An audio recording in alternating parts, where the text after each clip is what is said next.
Hello everyone and welcome back. आज के इस वीडियो में हम लोग डिस्कस करने वाले हैं क्लोज टेस्ट एंड पीकी वायरस पे बेस्ड कुछ क्वेश्चंस को। और ये वो क्वेश्चंस होंगे जो सीजीएल 2020 में पूछे हुए हैं, सेट नंबर 16। एंड इसका ये मतलब है कि इसके पहले 15 सेट्स को हम लोगों ने ऑलरेडी डिस्कस कर लिया है। तो आप में से जिन बच्चों को क्लोज टेस्ट और पीकी वायरस में दिक्कत होती है, पीकी वायरस मतलब सेंटेंस रीअरेंजमेंट, मतलब कि एक पैराग्राफ रहेगा 4 सेंटेंसेस का और उसके सेंटेंसेस जंबल्ड ऑर्डर में होंगे। जंबल्ड ऑर्डर का मतलब कि आगे पीछे लिखे रहेंगे जंबल्ड वे में। उनको पढ़ करके समझ करके प्रॉपर वे में आपको सॉल्व करना है। तो जो भी बच्चे इस वीडियो को देख रहे हैं उनसे रिक्वेस्ट है कि अगर उन्होंने मेरे चैनल को अब तक सब्सक्राइब नहीं किया यूट्यूब पे सक्सेस सागर विद रवि, तो उसको सब्सक्राइब कर लें ताकि जो भी नए वीडियोज़ मैं अपलोड करूँ उसकी नोटिफिकेशन आप तक सबसे पहले पहुँच जाए। और वीडियो को लाइक कर दीजिएगा आप लोग देखने के बाद, अगर यूट्यूब पे देख रहे हैं तो देख लीजिए। समय को वेस्ट किए बगैर जल्दी से आते हैं अपने क्वेश्चन पे। ये है हमारा क्लोज टेस्ट और इसी क्लोज टेस्ट पे हमें वर्क करना है। आइए वर्क करना शुरू करते हैं इस पे। ऑलमोस्ट एवरीवन, ऑलमोस्ट टोटलिटी को शो करता है, लगभग हर एक बंदा इन द प्रेजेंट वर्ल्ड, आज के समय में, आज का जो संसार है, जो विश्व है, आज के लगभग हर एक बंदा, हर एक बंदे की बात हो रही है आज के संसार में। इज वो है, क्या है, फैमिलियर है, ये एडजेक्टिव है। फैमिलियर मतलब परिचित है, किससे परिचित है, with the term global warming. Global warming तो जो टर्म है आज के टाइम में विश्व का हर एक बंदा, लगभग हर एक बंदा इससे परिचित है, सभी लोग जानते हैं क्या होता है ये, ठीक है। अब इट के बाद हमें जो है यहाँ पर एक टर्म यूज करना है, it to the gradual rise. The gradual rise, gradual मतलब होता है धीरे धीरे, राइज मतलब बढ़ोतरी, मतलब कि धीरे धीरे जो वृद्धि हो रही है, किसमें, rise in the overall temperature, मतलब पूरा तापमान जो है उसमें, जो कहाँ का तापमान, ऑफ, रिलेशन बताया जा रहा है ना, of the atmosphere, of the atmosphere, दो तक वन, हाँ चलो ठीक है, आगे देखा जाएगा दूसरा वाला, एटमॉस्फेयर द प्लैनेट अर्थ, यानी कि 1 और 2 दोनों के ऑप्शन यहाँ पे मौजूद है, हमें इसे पढ़ने हैं। तो अब यहाँ पे 2 लगा हुआ है पहले वाले में, क्या होगा, इट मीन्स अगर यूज कर लिया गया है इट मीन्स, इसका मतलब ये है, तो जो भी चीजें इसका, it means we are not coming, it means it is difficult, तो क्लॉज जनरली लगता है, ये 2 का यूज नहीं करते हैं प्रेपोजिशन, तो ये हो नहीं सकता। कनेक्ट्स, ये भी नहीं होगा। सीम्स, ये भी नहीं होगा। रेफर्स टू, रेफर वर्ड कई बार आ चुका है, इसके पहले के वीडियोस को भी अगर आप देखेंगे तो रेफर वर्ड आपको मिलेगा। और रेफर वर्ड का मतलब क्या होता है, टू मेंशन, ये किसी चीज के बारे में आपको बताता है ये, जैसे कि it refers to the gradual rise. ये जो इट लगा है किसके लिए लगा है, ग्लोबल वार्मिंग के लिए लगा है, क्योंकि इसी के बारे में सब लोग आज के टाइम में, आज के वर्ल्ड में सब लोग अवेयर हैं। इट रेफर्स टू यानी जो ग्लोबल वार्मिंग किस चीज को रेफर करता है, किस चीज के बारे में बताता है, यानी ग्लोबल वार्मिंग होता क्या, it refers to the gradual rise, जो धीरे धीरे बढ़ोतरी हो रही है पूरे तापमान में, ऑफ द एटमॉस्फेयर, कहाँ का एटमॉस्फेयर, देखिए ये जो ऑफ है in the overall temperature of the atmosphere, इससे इसके रिलेशन को बताया है ऑफ ने। अब द एटमॉस्फेयर, कहाँ का atmosphere, of the planet, relation बताने के लिए प्रीपोजिशन ऑफ का यूज करते हैं। ऑन तो सरफेस बताता है, इन एरिया बताता है, एट क्या बताता है, पॉइंट, ये स्पेस का भी पॉइंट हो सकता है। तो कुल मिला के कहने का मतलब ये है आपका कि रिलेशन बताने के लिए प्रीपोजिशन ऑफ का यूज करते हैं, तो दूसरे वाले में जो आएगा वो ऑफ आएगा। ये नाउन की जो वीडियोज अपलोड हैं चैनल पर, उस पर सारी चीजें देखने को मिलेंगी आपको। ये हो गया भाई कि ऑफ द प्लैनेट अर्थ हो जाएगा। इट इज ट्रू, ये बिल्कुल सही है, दैट, तीसरे पे आ जाते हैं। तो तीसरा आ गया क्या हमारा, क्या इसमें हमने क्या लगाया था, it refers, it refers to, आगे देख लीजिए, फिर से कर लेते हैं इसे, इट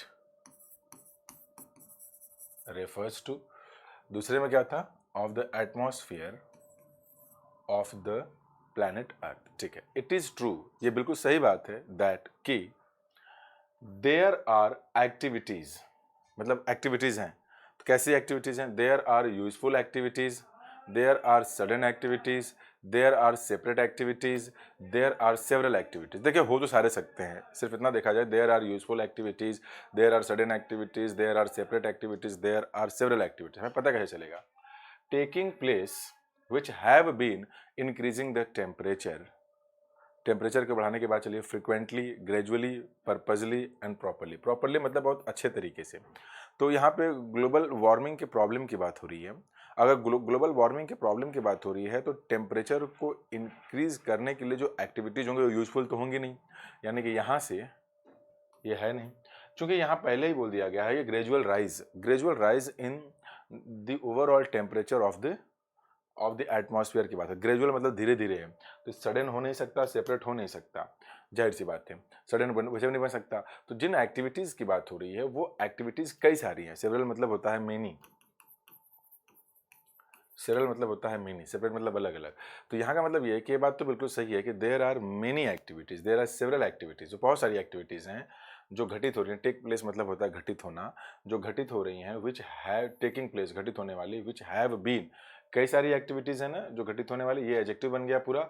वो activities have been increasing the temperature, वो जो अलग तरह की जो एक्टिविटीज़ हैं वो टेम्परेचर को बढ़ा रही हैं। कैसे बढ़ा रही हैं? फ्रिक्वेंटली नहीं, ये रिपीटिशन को शो करता है, रिपीटिशन नहीं हो रहा, कोई पर्टिकुलर पर्पज नहीं है इसे करने का, प्रॉपरली बिल्कुल नहीं हो सकता, क्योंकि प्रॉपरली का मतलब बहुत अच्छे तरीके, जब ग्लोबल वार्मिंग की बात चल रही है, उसमें टेम्परेचर बढ़ने की बात चल रही है और यहाँ ग्रेजुअल राइज ऑलरेडी दे चुका है, तो जो टेम्परेचर को इंक्रीज करने की बात हो रही है वो राइज ग्रेजुअली है। तो यहाँ वाला जो ग्रेजुअल टर्म यूज हुआ है इस नाउन को क्वालिफाई करने के लिए आया है, तो एडजेक्टिव हो गया।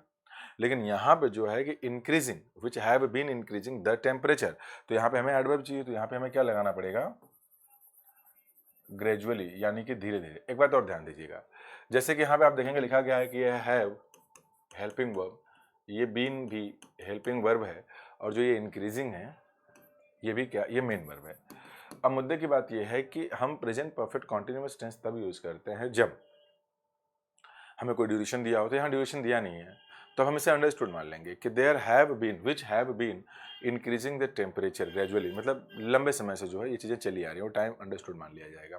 ठीक है, आगे देखते हैं। The first impact of global warming, आप देखिए फर्स्ट इम्पैक्ट है, तो किसका इम्पैक्ट है? ग्लोबल वार्मिंग का जो सबसे पहला इम्पैक्ट है वो क्या है? इज मेल्टिंग ऑफ, मेल्ट मतलब क्या होता है? पिघलना, ऑफ, माउंटेन्स का मेल्ट, और माउंटेन थोड़ी पिघलते हैं, रॉक होते हैं ना, नहीं पिघल सकते।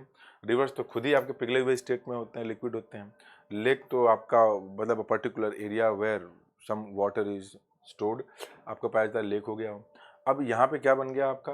ग्लेशियर्स। ग्लेशियर्स समझते हैं क्या होता है? ग्लेशियर मतलब होता है अ मास ऑफ आइस जो कि फ्लोट करता है रिवर वगैरह के ऊपर, पानी के ऊपर।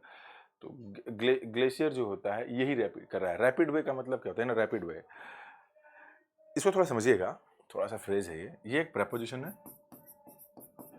और ये पूरा का पूरा नाउन फ्रेज है। तो ये पूरा मिल करके बहुत तेजी मैनर को शो कर रहा है कि कोई काम कैसे हो रहा है, किस किस वे में, किस तरीके से, तो बहुत तेजी से। तो ये बन गया आपका कि मेल्टिंग ऑफ ग्लेशियर्स। क्या है? ग्लेशियर्स, ये ना, हाँ, glaciers in the rapid way. This is extremely harmful, ये जो घटना घट रही है ये बहुत ही ज़्यादा नुकसानदायक है टू द अर्थ, धरती के लिए, as well as to its inhabitants. Inhabitants मतलब होते हैं आपके animals and human beings living in a particular area. तो ये रहा हमारा क्लोज टेस्ट। क्लोज टेस्ट ये काफ़ी आसान था, इंटरेस्टिंग था थोड़ा, ग्लोबल वार्मिंग के बारे में बताया गया है, तो ऐसे पढ़ना चाहिए इसे। ठीक है, आप प्रैक्टिस करते रहिए, सीखेंगे। अगले एग्जाम्पल पर आते हैं। अगला एग्जाम्पल हमारा दिया हुआ है क्लोज टेस्ट पर बेस्ड, मैं थोड़ा साइड में आके पढ़ लेता हूँ इधर से। हाँ देखें, sentences of a paragraph are given below in jumbled order. Jumbled order मतलब ऊपर नीचे करके दिया है, not in a proper sequence. Arrange the sentences in the right order to form a meaningful and coherent paragraph. ठीक है, sentences पहले trick से सॉल्व कर लेते हैं इसको। देखिए है क्या, ए सी और बी। देखते हैं पहले कि क्या ए से शुरू होगा। इंस्पेक्टर पूछता क्या है, वेयर वर यू स्लीपिंग, क्या तुम सो रहे थे? When the robbers entered the bank, robbers entered the bank, क्या तुम उस वक्त सो रहे थे जब जो रॉबर्स हैं वो लोग बैंक के अंदर आए? ए चेक कर लेते हैं। अगर ए से ही शुरू होगा तो डी देखते हैं। गार्ड बोलता है कि नो सर, नहीं sir, the bank had closed and I had just gone to relieve myself. Relieve oneself का मतलब होता है आपका टू यूरिनेट, मतलब सुसु करने निकल गया होगा, मतलब to make yourself feel comfortable. No sir. तो एक बात तो क्लियर, हमें यह नहीं पता कि सेंटेंस की शुरुआत ए से ही होगी या किससे होगी, लेकिन इतना पता है कि यहाँ पे इंस्पेक्टर ने पूछा है तो यहाँ नो का आंसर आया। तो एक चीज़ तो क्लियर है कि ए के बाद डी को ही आना है। तो ए के बाद डी यहाँ पर है, तो ये एक तो हो सकता है, यहाँ नहीं है तो हटा दीजिए, यहाँ पे नहीं है हटा दीजिए, एक ए के बाद डी यहाँ पर है। तो अब हमें ये पता लगाना है कि सेंटेंस की शुरुआत ए से ही होगी कि बी से होगी। तो चेक कर लेते हैं भाई, क्या बी से हो सकती है? गार्ड गार्ड क्या बोलता है कि द आयरन ग्रिल लॉक, मतलब लोहे का जो ग्रिल लॉक था वॉज ब्रोकन, वो टूटा हुआ था, and the bank looked ransacked. Look का मतलब दिखाई दिया, रैंसैक हालांकि एक वर्ब है रैंसैक, ये वर्ब का मतलब होता है टू सर्च फॉर समथिंग, मतलब उलट पुलट देना पूरा किसी चीज़ को, तहस नहस कर देना उस तरीके से। लेकिन यहाँ पे लुक्ड लिखा गया है ना, तो ये आपका है लिंकिंग वर्ब, और यहाँ पे इसे थर्ड फॉर्म पास्ट पार्टिसिपल का एडजेक्टिव माना गया। यानी कि जो बैंक है वो कैसा दिखाई दिया, वो ऐसा दिखाई दिया कि वहाँ पे कुछ तो उलट पुलट किया गया है, कुछ तो खोजा गया है, but the robbers could not take away anything, लेकिन जो रॉबर्स हैं वो कुछ ही बाहर लेके नहीं जा सके, as I had return quickly, क्योंकि मैं तुरंत वापस आ गया था, as I had return quickly. तो यहाँ बी दिया हुआ है कि आई हैड रिटर्न क्विकली, मतलब वापस जैसे ही आया, द आयन ग्रिल की बात हो रही है, यानी द लगा हुआ है वहाँ पे। द का मतलब है कि उस आयन ग्रिल के बारे में डायरेक्टली और इनडायरेक्टली कहीं ना कहीं इस सेंटेंस में बात हुई होगी, तो पहले वो सेंटेंस जोड़ना पड़ेगा, एक तो लिंक वो मिल गया, पहला वो नहीं हो सकता। बैंक लुक्ड, बैंक ऐसा दिखाई दिया कि ऐसा हुआ है, तो जब ऐसा दिखाई दिया तो जाहिर सी बात है पहले कुछ कुछ हुआ होगा, तो यानी कि सेंटेंस की शुरुआत बी से हो ही नहीं सकती है, सेंटेंस की शुरुआत किससे होगी, ए से ही होगी, यानी यही ऑप्शन क्लियर है। यानी कि इंस्पेक्टर ने पूछा कि भैया क्या तुम सो रहे थे जिस वक्त रॉबर्स जो है कि घुसे, गार्ड ने बोला no sir the bank had closed, bank बंद हो चुका था, and I had just gone to relieve myself, और मैं तुरंत उसी काम के लिए गया ही था। कौन सा काम गया था, यूरिनेट के लिए, सी मान लेते हैं। Inspector what did you see, तुमने क्या देखा, व्हेन यू केम बैक, अच्छा तुम चले गए, जब वापस आए तुमने क्या देखा, गार्ड ने क्या बोला, सर जो आयरन ग्रिल लॉक था वो टूटा हुआ था। बैंक को देख करके ऐसा लगा कि कुछ तो ऊपर नीचे किया गया है, लेकिन रॉबर्ट्स कुछ लेके जा नहीं सके, कोई भी चीज अपने साथ लेकर जा, क्योंकि मैं तुरंत वापस चला आया था। तो इसका जो सही ऑप्शन बनेगा वो पहला वाला बनेगा। आसान था, थोड़ी मीनिंग तो निकालना सीखना ही पड़ेगा ना, सीख जाएंगे धीरे धीरे। आइए देखते हैं इसे। ये भी वही सेंटेंस रीअरेंजमेंट बेस्ड ही एग्जाम्पल है, और हमें इसे चेक करना है कि इसमें क्या ऑप्शन होगा।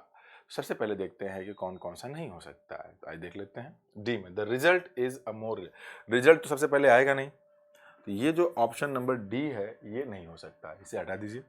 सी देखते हैं, communication has not only become faster but easier too, ठीक है भाई, चेक कर लेते हैं। ए देख लेते हैं, इंफॉर्मेशन कम्युनिकेशन टेक्नोलॉजी, यानी कि एक ऐसी टेक्नोलॉजी जो इंफॉर्मेशन कम्युनिकेशन टेक्नोलॉजी है, टूल्स हैव, जो उसके टूल्स हैं, हैव ब्रॉट इन, ये ब्रॉट इन एक ब्रिंग इन इसका फर्स्ट फॉर्म होता है, ये हो जाएगा ब्रिंग इन। इसका मतलब होता है टू इंट्रोड्यूस समथिंग न्यू, मतलब टू इफेक्ट, किसी नई चीज़ को इंट्रोड्यूस करना, तो ब्रॉड इन। तो ये जो टूल्स हैं, कौन किसके टूल्स, इंफॉर्मेशन कम्युनिकेशन टेक्नोलॉजी के। अब चूंकि ये प्लूरल है ना सब्जेक्ट, तो जो वर्ब आएगा भी प्लूरल ही आएगा। ये हैव ब्रॉट, ये प्रेजेंट परफेक्ट है, ब्रॉट इन। किन चीज़ों को इंट्रोड्यूस किया है, एडिशनल चेंजेस, कुछ नए चेंजेस को इसने किया है, अलॉन्ग विथ किसके साथ, मीन्स ऑफ कम्युनिकेशन। मतलब जो ये दिया है कि इंफॉर्मेशन कम्युनिकेशन टेक्नोलॉजी टूल्स, इसमें कम्युनिकेशन तो है ही, मतलब इसके साथ कुछ और भी एडिशनल चीज़ों को इसने इस टूल ने दिया है, ठीक है। आगे देख लेते हैं भाई इसमें क्या होगा। दूसरा क्या है, दीज चेंजेस। अच्छा देखिए यहाँ पे चेंजेस के बारे में बात हुआ है, तो अगर यहाँ पे चेंजेस के बारे में बात हुआ है तो एक बात तो तय है कि वो दीज चेंजेस उसी के लिए लगा हुआ है, यानी कि ए के बाद बी ही आएगा, तो ए के बाद बी यहाँ पे भी, ए के बाद बी यहाँ पे भी है, ठीक है। These changes have enabled man, मतलब ये जो चेंजेस हैं हैव इनेबल्ड, इसने सक्षम बना दिया है किसको, इंसानों को, टू कम्युनिकेट फास्टर, मतलब ये अपने कम्युनिकेशन को बहुत तेजी से कर पा रहे हैं इंसान। जैसे कि मोबाइल फोन हो गया, पहले चिट्ठी होता था, इंसान लिखता था, उसको जाने में महीनों लग जाते थे, पैदल लेके जाते थे लोग, लेकिन आज मेल है, आपका व्हाट्सएप वगैरह ग्रुप यूज़ करते हैं, फेसबुक यूज़ करते हैं, इंस्टा यूज़ करते हैं, कॉल तुरंत करते हैं, तुरंत मतलब सेकेंड से मैसेजेस आपके जो है ट्रांसफर हो जाते हैं, पहुंच जाते हैं, person sitting at the second and, तो काफ़ी इनेबल हो गया है। अब देखिए मानते हैं बी के बाद सी देखते हैं। सी, हाँ, communication has not only become faster but easier too, देखिए यहाँ पे फास्टर लिखा है तो जाहिर सी बात है, फास्टर जब दिया है तो यहाँ बोला गया है कम्युनिकेशन जो है वो सिर्फ फास्टर ही नहीं हुआ है, आसान भी हुआ है। The result is a more relaxed, the result is a more relaxed है, मतलब इसका रिजल्ट ये निकला है, लास्ट में आएगा ये, यानी कि डी लास्ट में जाएगा, डी लास्ट यहाँ पे, तो ऑप्शन नंबर 4। लाइफ काफ़ी रिलैक्स्ड हो गई है देन एवर बिफोर, मतलब जैसा पहले था उसकी तुलना में लाइफ काफ़ी आसान हो गई है। तो ये रहा आपका पीकी वायरस का क्वेश्चन। उम्मीद करता हूँ वीडियो आपको पसंद आई होगी, वीडियो को लाइक जरूर करें, चैनल को सब्सक्राइब नहीं किया तो सब्सक्राइब करना ना भूलें, और दोस्तों के साथ वीडियो को जरूर शेयर। कमेंट बॉक्स में नीचे जरूर कमेंट करके फीडबैक दें आप। Thank you very much.